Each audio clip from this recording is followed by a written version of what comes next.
Kahit kapwa may takot sa dibdib, ay madaling nahimbing ng husto sina Marcos at Catherine, dala ng sobrang pagod. Walang ano-ano ay umihip ang malamig na hangin sa loob ng silid. Gumala muna yon saka tumigil sa paypaanan ng kama at umikot ng umikot hanggang sa maging isang maliit na ipo-ipo. Habang pabilis ng pabilis ang ikot ng ipo-ipo, ay nahuhulmang tao, naging isang babaeng buntis, naging si Laila. Makapanindig balahibo ang itsura ng mukha nito. Putlang-putla ang kulay. Nangingitim ang paligid ng mga mata. Kulay dugo ang mga labi. Nagbabaga ang mga matang titig na titig kay Marcos si Laila habang nakalutang sa hangin. Sumilay ang nakapangingilabot ng ngiti sa mga labi nito. Samantalahin mo ang paghinga, Marcos. Malapit na ang takdang araw ng malagi mong kamatayan sa aking mga kamay. Bahawang tinig ng banta nito. Lumundag ang tingin ni Laila kay Catherine. Malas mo babae, damay ka rin sa aking paniningil.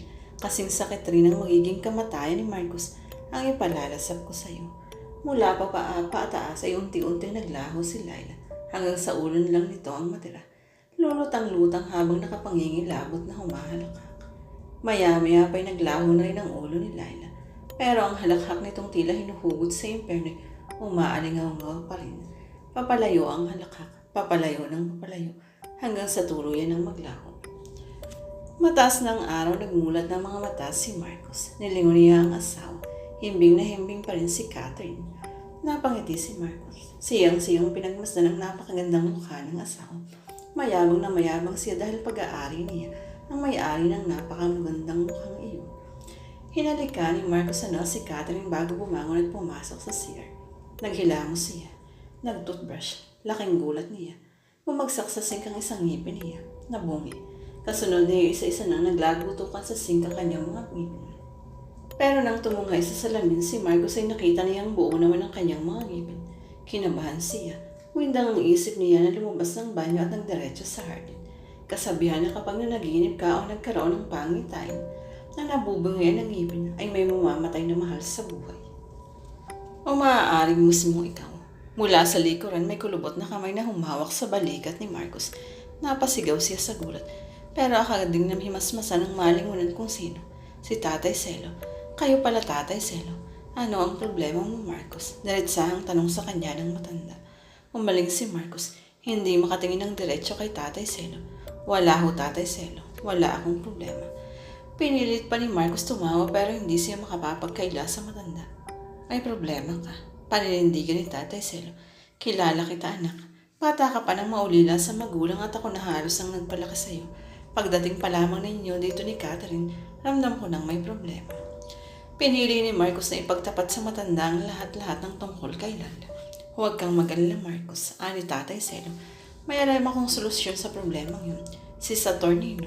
Kayang-kaya niyang lusatin iyan. Sino hong Saturnino? Kaibigan ko si Saturnino, Marcos. Mahusay na albularyo siya. Bihasa siya sa pagsumpo ng mga kampo ng dilim.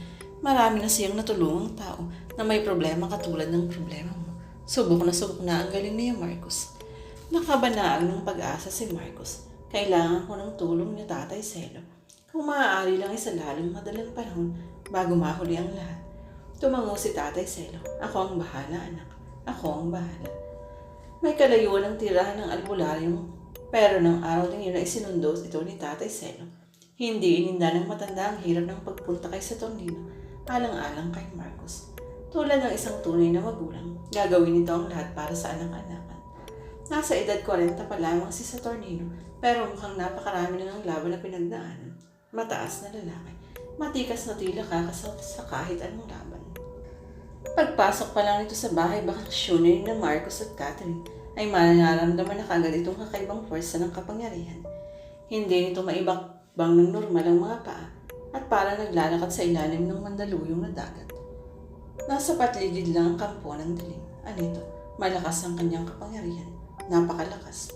Hintakot na nagkatinginan sina Marcos at Catherine at saka si Tatay Celo. Pero huwag kayong mag-alala, sabi ng albularyo. Wala pang kampo ng dilim na umubra sa taglay kong galing. Gawin niyo ho ang lahat para masugpo ang kampo ng dilim, ani Marcos. Tatanungin ko kung isang napakalaking utang ng loob sa inyo iyon. Kumpiyansang tumango-tango si Saturnino. Huwag kang mag-alala, Marcos. Malulusatan mo ang problemang ito. Isang malalaking medalyong tanso ang kinuwintas ng matikas na albularyo sa kanyang lig. Binulungan pa nito yun at hinalik-halikan. Doon tayo sa pinakapuso ng bahay na ito. Doon naglalagay ang kampo ng dilim. Saan ho iyon? Kunot noong tanong ni Marcos sa silid niyong mag-asawa. Nagsunog ng insenso at pinatuyong mata ng asong itim si Sator at pinausukan yun ang silid ng mag-asawa. Pagkatapos ay lumuhod ito at taimtim na umusal ng mga dasal sa wikang Latin. Mahabang sanlatin. Nakamasid lang sina Marcos, Catherine at Tatay Celo sa mga ginagawa ng albularyo. Tiwala silang nasusupo nito ang kampo ng dilim. Pero ilang sandali lang ay napansin ng tatlo na ginigitaan ng ganggamais na pawis si Ternurnino. Balisang-balisa ang mukha ng albularyo. Niluwagan nito ang kwelyo na tila nahihirapang huminga. Maya-maya biglang nagkulay ubi ang mukha nito hanggang sa biglang nangisay. Mariing dinaklot ni Ternurnino ang dibdib at tarak ang mga matang bumagsak sa sahig. Wala nang buka. Lumabas na atake sa puso ang ikinamatay ng lalaki. Pero kung autopsy lang sana ito, malalaman na hindi karaniwan ang kanyang pagkamatay dahil durog ang puso nito na parang kiniyungos ng kamay na bakal. Ang tanong na iwiniwan kina Marcos at Catherine, nasugpo kaya ni Saturnino ang kampo ng dilim bago ito namatay? Baka, sana, siguro, dahil wala naman silang nararamdamang kakaiba ng mga sumunod na araw. Mula sa teresa ng bahay bakasyunan, natanaw ni Marcos si Catherine habang pakanta-kantang nag-aayos ng mga orchids sa hardin. Maganda ang simula ng araw na yun ng mag-asawa. Ang mahal ko, para siyang isang diwata na nakipaglaro sa mga bulaklak. Ani Marcos na lihim na nangingiti. Patakbong bumaba si Marcos at pinuntahan ang asawa. Magbihis ka, kagad na sabi ni Marcos na makalapit sa asawa.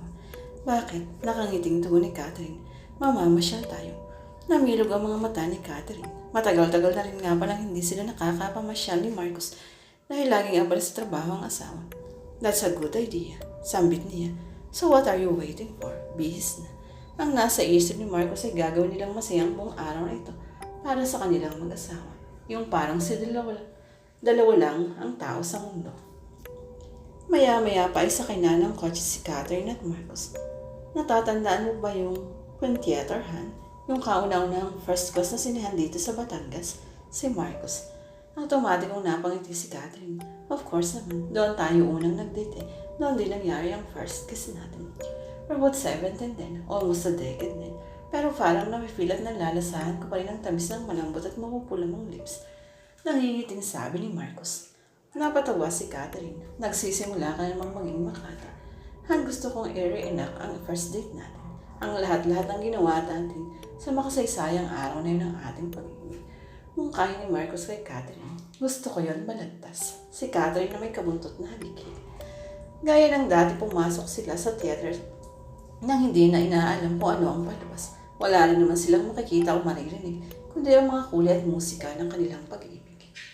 Ang maganda pa parang walang nagbago sa sanihang iyon. Napakalamig pa rin ang aircon tulad ng dati. At gaya pa rin ng dati. Hugs and kiss lang nagsilbing kumot nila. Pagkalabas nila ng Queen Theater ay pinuntahan nila ang lugar na kinatatayuan ng restaurant na kinainan nila noon. Great, mayabang pa rin nakatayo roon ang kainan na tila kinakawayan sina Marcos at Catherine at walang sinasabing kain na. In-order nila roon ang mga pagkain in-order nila dati. Sweet silang nagsalo, subuan at tawanan. It's a perfect reenactment of their first date. Nila sa muli nilang pagkakatawan. Paglabas nila ng restaurant, may hinanap sila sa tabi-tabi nito. Noon kasi pagkalabas roon, ay nagpipishball pa sila kahit busog na busog na. Parang ritual na nila yun.